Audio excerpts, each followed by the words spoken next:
I want to ask you something before we get into today's content. When was the last time you gave genuine, unhurried, fully attentive care to your partner's breasts? Not as a brief stop on the way to somewhere else, not as a perfunctory acknowledgement before moving on, but genuine, prolonged, present, and intentional attention that communicated that this part of her body and the whole of her in it deserved your complete focus and care. For most men over 60, the honest answer reveals a significant gap between the attention this part of their partner's body receives and what it is capable of responding to with the right approach. And closing that gap, understanding the neurological, anatomical, and emotional dimensions of how a woman over 50 and 60 experiences breast stimulation and what she needs from the man giving it is what today's video is entirely about. I am Dr. Julia Rhodes, a men's sex therapist with over a decade of experience working with different couples and helping men regain their sexual health and strength back. Breast play is one of those topics that receives either no serious clinical attention or the wrong kind of attention, the kind that focuses on technique divorced from the emotional context that makes technique meaningful. Today, I am giving you both the clinical understanding and the practical guidance that will allow you to transform your approach to this dimension of intimacy in ways that your partner will feel immediately and remember for a long time. Before we get into the content, please subscribe to this channel and turn on your notifications if you have not already. Every week, I publish clinically grounded, genuinely practical content on men's sexual and relational health. Share this video with a man in your life whose intimate relationship would benefit from this understanding. And now let us get into the 5 principles. Before I go any further into the research, and I want to make sure you have everything you need to act on what I am sharing today, I want to tell you about something I have created for the men on this channel. Because here is the thing, understanding that sexual activity matters for your health is important, but knowing what to do about it, especially if you are navigating performance challenges, or if the intimacy in your relationship has become complicated, or if you simply want a complete, guided, step-by-step framework for your sexual health after 60, that requires more than a single video. I created a program that pieces the entire puzzle of men's sexual health together, from fixing erection and performance challenges from both the physical and the psychological angle, to specific techniques and approaches that make a man genuinely exceptional in bed after 60, not despite his age, but because of the deeper understanding and intentional skill that comes with it, to how to bring your partner to the same level of desire as you, so that intimacy becomes a shared, mutual, deeply satisfying experience again, rather than something you are pursuing alone. Everything pieced together, every piece connected, like someone guiding you by the hand from the very beginning to the very end. I made a full video walking through exactly what the program covers and why it works. That video is pinned in the comment section right now. The link is also in the video description below. Go watch it after this video ends, because what we cover today is one essential foundational principle, and that program is the complete picture that goes with it. Now, back to the science, because what comes next is something most men have genuinely never heard explained clearly. Let's begin. What has changed and why it matters? Before we cover the 5 principles themselves, I want to address something that is directly relevant to men in this age group, and that distinguishes the guidance I am sharing today from general advice about breast stimulation that is not calibrated to your specific situation. Your partner, if she is in the same age range, is most likely postmenopausal or in the later stages of perimenopause. The hormonal changes of this transition, specifically the decline in estrogen that accompanies it, produce documented and meaningful changes in breast tissue that directly affect how it responds to stimulation and what it needs from that stimulation to feel pleasurable rather than uncomfortable. Estrogen supports the density and hydration of breast tissue, the elasticity of the skin of the breast, the sensitivity and responsiveness of the nerve endings throughout the breast, and the engorgement response of the breast during arousal. As estrogen declines, the breast tissue becomes less dense, the skin may become thinner and more delicate, and the arousal engorgement response, while still present, may take longer to develop and may be less pronounced. The practical implications are straightforward. First, the approach needs to be gentler. Pressure and friction that would have been pleasurable for her in younger decades may now feel too rough or even mildly uncomfortable because the skin of the breast is more delicate and the tissue beneath it more sensitive to pressure in a different way. Second, the build-up needs to be longer. The arousal engorgement that increases breast sensitivity and makes stimulation feel deeply pleasurable requires more time to develop, which means more unhurried, patient attention before the stimulation of the breast itself will be at its most responsive. Third, the emotional dimension is more important than ever. As I will discuss throughout today's video, the emotional context of intimate touch shapes the physiological response to it at a neurological level that is directly relevant to the quality of the physical experience. Additionally, many women over 50 and 60 carry body image concerns about their breasts that are more conscious and more specifically relevant in intimate moments than they were in younger decades. Gravity, the visual changes of aging, and the thin skin and reduced density of postmenopausal breast tissue combine with the cultural standard of youth-associated breast aesthetics to create a context in which many older women feel self-conscious about this part of their bodies. Understanding this and responding to it with the genuine, specific, unconditional appreciation that your partner's body at this age deserves is not merely a courteous addition to today's guidance. It is a clinical prerequisite for the other 5 principles to work. Principle 1. Build genuine anticipation through the approach. The most important principle in this entire video, the one that determines whether everything else that follows lands as it is capable of landing, is this. The approach to the breast must be as unhurried, attentive, and intentionally pleasurable as everything that happens after.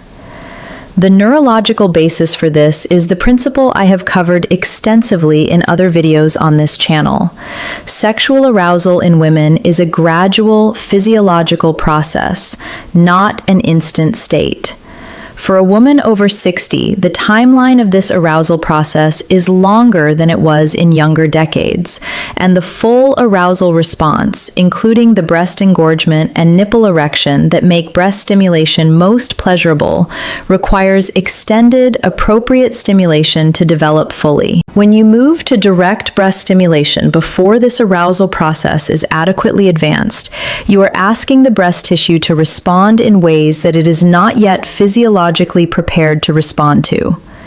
The anticipation buildup I am describing begins long before you touch her breasts at all. It begins with the quality of your attention in the earlier stages of intimacy, the warmth of your presence, the genuine appreciation you communicate for her specifically, the unhurried quality of your touch on other parts of her body, the specific and sincere things you say about her and her body.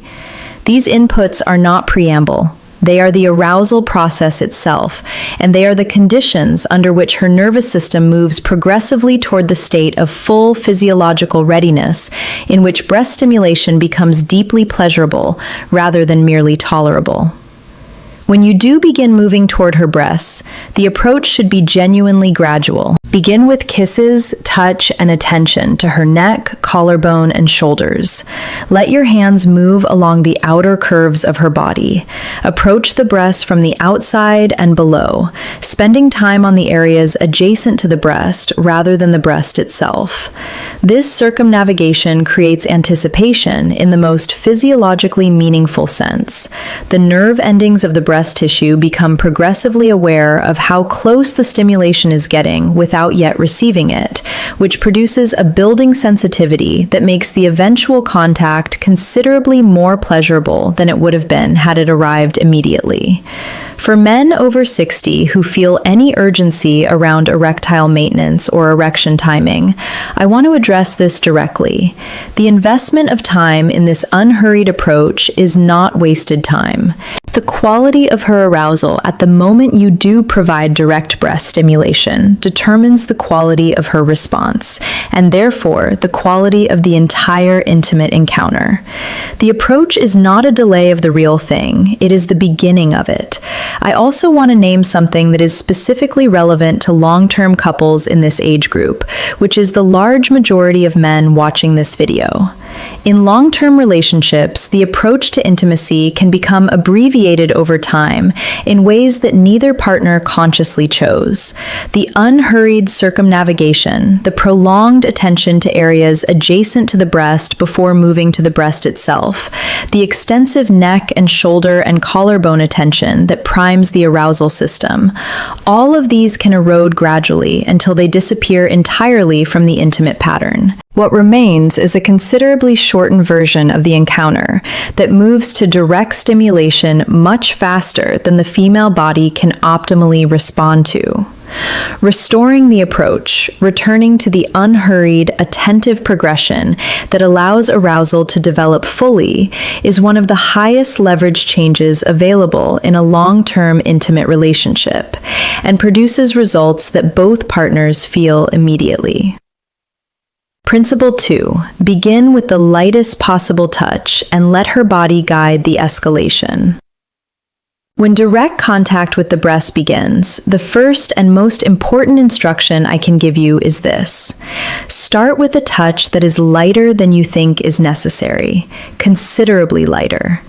For the reasons I described in the opening section, the breast tissue of a woman over 60 responds most initially to very light, feather-like stimulation that activates the surface mechanoreceptors, the nerve endings closest to the skin, rather than the deeper pressure receptors. These surface mechanoreceptors are exquisitely sensitive and produce arousal signals that travel directly through the pudendal nerve connections I described in my video on the neurological connection between breast stimulation and clitoral response. Use the pads of your fingertips to trace the very lightest patterns across the outer curves and the underside of the breast. Move with deliberate slowness, varying the direction of your movement unpredictably so that her nervous system cannot habituate to the pattern and remains continuously responsive. Avoid the nipple and areola at this stage entirely. This deliberate avoidance creates a specific and powerful effect. Every nerve ending in the breast becomes progressively sensitized by the light stimulation of the surrounding tissue, while the nipple and areola, unaddressed, become increasingly primed for when contact does eventually arrive. Pay genuine, continuous attention to her breathing and her body. Her breath is your most reliable real-time guide. When it deepens and slows, you are activating her arousal response correctly. When it catches or quickens slightly, you have found an area of particular sensitivity. When her body moves toward your touch, she is communicating clearly that what you are doing is working and that she would welcome more. These signals are her body speaking to you, and listening to them with genuine attentiveness rather than following a preset sequence is what produces a genuinely personalized experience rather than a technically competent but impersonal one. As her arousal deepens and her body communicates its readiness, gradually introduce more pressure. Move from the lightest fingertip tracing to a slightly firmer, fuller hand contact. Cup the breast gently. Allow your palm to make contact with more of the breast surface. Let the escalation be continuous and gradual, always calibrated to her responses rather than to a predetermined pace. Principle 3. Give the areola and nipple the specific attention they deserve. The areola, the pigmented circular area surrounding the nipple, is one of the most densely innervated areas of the breast and one of the most consistently overlooked. Most men either skip the areola and go directly to the nipple or treat it merely as the border region around their actual destination. Both of these approaches miss the physiological reality that the areola is rich in its own nerve endings, that these nerve endings respond specifically to the light, circular stimulation pattern I am about to describe, and that adequately priming the areola before stimulating the nipple directly makes the eventual nipple stimulation dramatically more intense. Use your fingertips to trace slow, gentle circles around the perimeter of the areola, gradually spiraling inward toward the nipple over the course of 30 seconds to a minute. Alternate between your fingertips and the flat of your tongue, switching without warning so that her nervous system continues to receive varied, unpredictable stimulation. The variation between fingertip and tongue, between light, dry contact and warm, wet contact, produces a sensory contrast that keeps arousal building continuously rather than plateauing. For women over 60, I want to address something specific about nipple sensitivity that is often misunderstood. Postmenopausal hormonal changes can affect nipple sensitivity in two directions. Some women find their nipples become more sensitive and require gentler handling than they did in younger decades, while others find that they require slightly more sustained stimulation to reach the same level of arousal response. Your partner's individual experience will differ from any general pattern, which is why attentiveness to her specific responses throughout is essential. What feels perfect one day may need adjustment on another, and the only way to know is to pay attention rather than to rely on remembered patterns. When you do move to direct nipple stimulation, begin gently, regardless of what you remember working well in the past.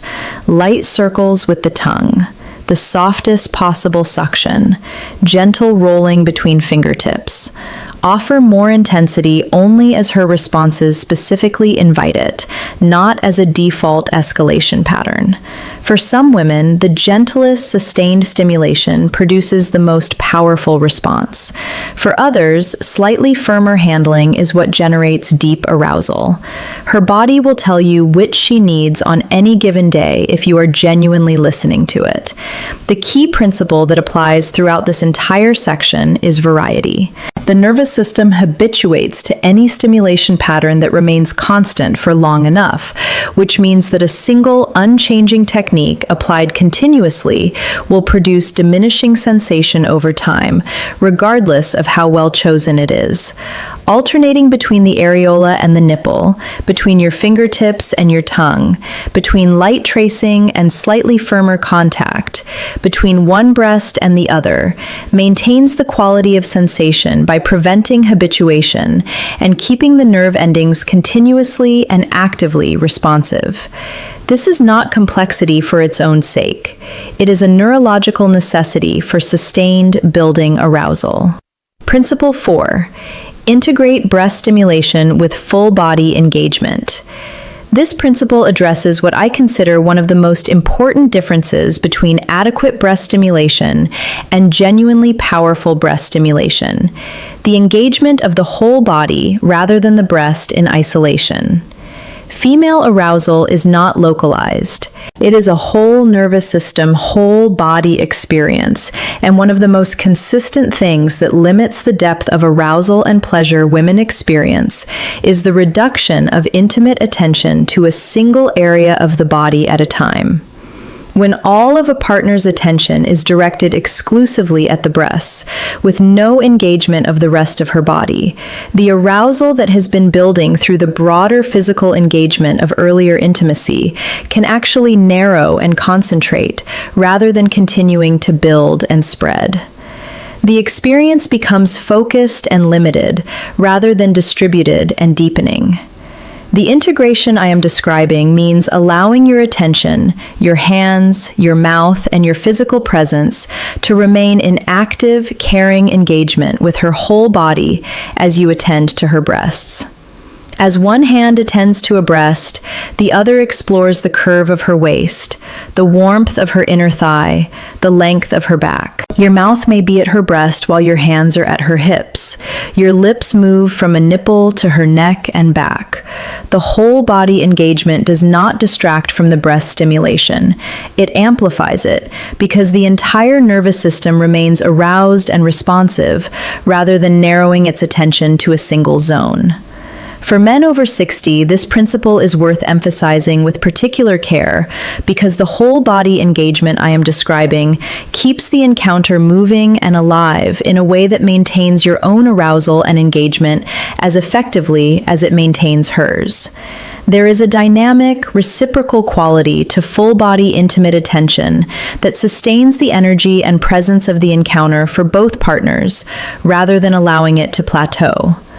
When both partners are sufficiently aroused and the timing is right, combining direct clitoral stimulation with breast stimulation creates a neurological resonance that is qualitatively different from either form of stimulation alone. The neurological overlap between breast stimulation and clitoral stimulation, which I discussed in detail in my earlier video on this subject, means that activating both pathways simultaneously creates a layered and amplified arousal response.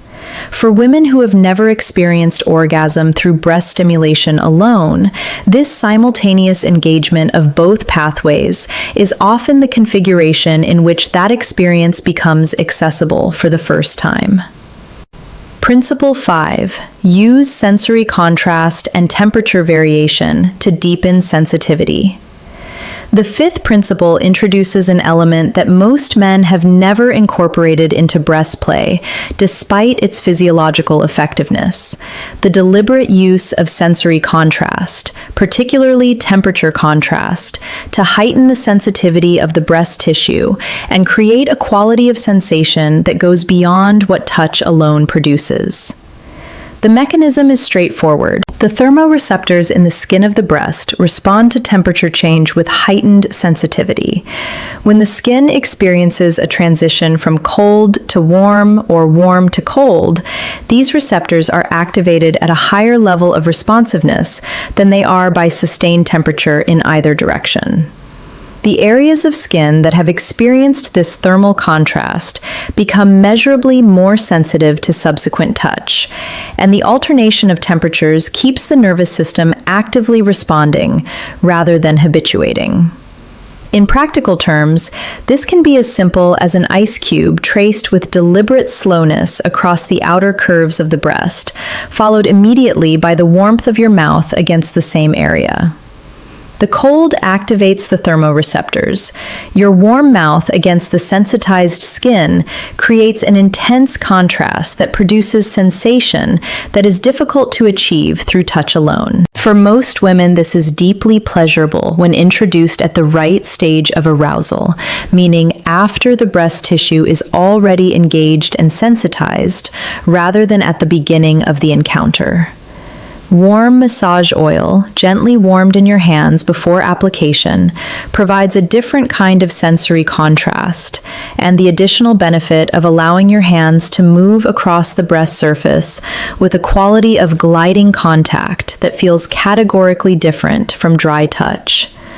A soft feather, when you have built sufficient arousal, activates a completely different category of nerve endings, the C-tactile afferents that respond specifically to extremely light stroking touch, and that produce a quality of pleasurable sensation distinct from anything firmer contact can generate. All of these variations share the common principle of keeping the nervous system of the breast actively responding rather than habituating to a single, unchanging stimulus. The nervous system responds most powerfully and most continuously to novelty and variation, and maintaining that variation throughout the encounter keeps her arousal continuously building rather than plateauing at whatever level a single approach can sustain. I want to add something specifically for couples who have been together for many years, because the temperature and sensory contrast dimension of breast play is one that tends to be among the earliest casualties of long-term relationship intimacy. Couples who have been together for decades often find that their intimate encounters have narrowed toward familiar, reliable patterns that produce adequate pleasure, but that no longer produce the sense of discovery and heightened sensation that characterized earlier intimacy. Introducing sensory contrast is one of the most accessible and most immediately effective ways to expand a long-established intimate pattern. It does not require conversation, planning, or elaborate preparation. It requires only a willingness to bring something new into a familiar encounter and to pay attention to her response when you do. The response for most women who have not experienced this kind of deliberate sensory variation in their intimate life is typically significant enough to be genuinely surprising and genuinely motivating for continued exploration. The foundation beneath all 5 principles: emotional safety and genuine presence. I want to close with something that sits beneath every one of the 5 principles I have described, and without which none of them reach their full potential. Her experience of breast stimulation and her capacity to receive genuine pleasure through it is directly and powerfully shaped by how safe, seen, and genuinely desired she feels in your presence. This is not a soft or secondary consideration. It is the primary one. The nervous system of a woman who feels emotionally safe with her partner, who trusts that she is genuinely desired rather than being used as a means to an end, who believes that her comfort and pleasure matter as much to her partner as his own, is in a physiological state that is fundamentally different from the nervous system of a woman who carries anxiety, self-consciousness, or a sense of obligation into intimate moments. And the physiological difference translates directly into the quality of pleasure she can access. For women over 60, this emotional dimension carries specific weight. The body image concerns I mentioned at the opening of this video are real and present for many women in this age group. The cultural messaging that frames female desirability primarily in terms of youthful physical characteristics creates a context in which many older women approach intimate moments with a quiet layer of self-consciousness that narrows their capacity for full pleasure. When you, as her partner, communicate genuine, specific, unconditional appreciation for her body exactly as it is, through your words, your attention, the quality of your touch, and the unhurried care with which you approach her, you are doing something that directly and physiologically expands her capacity for pleasure. You are removing the self-protective narrowing that self-consciousness creates and replacing it with the neurological safety that allows full arousal and full pleasure to develop. Talk to her, not in a formal, procedural way, naturally, warmly, genuinely. Tell her what you appreciate. Ask her what she enjoys. Receive whatever she shares with openness and gratitude rather than defensiveness. Create the conversational and relational environment in which her honest responses to your touch, both what works and what she would like differently, are welcomed rather than evaluated. This openness, this genuine curiosity about her specific experience, is itself one of the most powerful things you can offer. I am Dr. Julia Rhodes, a men's sex therapist with over a decade of experience working with different couples and helping men regain their sexual health and strength back. If today's video gave you something genuinely new and clinically useful for this dimension of your intimate relationship, please do 3 things right now. Hit the like button because it helps more men over 60 find this content when they need it. Leave a comment below and tell me which of today's 5 principles you are most committed to bringing into your intimate life, because I read every single comment and your responses shape what I create for this community every week. And please subscribe with notifications on if you have not already, because every week I am here with the honest, evidence-based, genuinely practical guidance on men's sexual and relational health that you deserve. I will see you in the next video.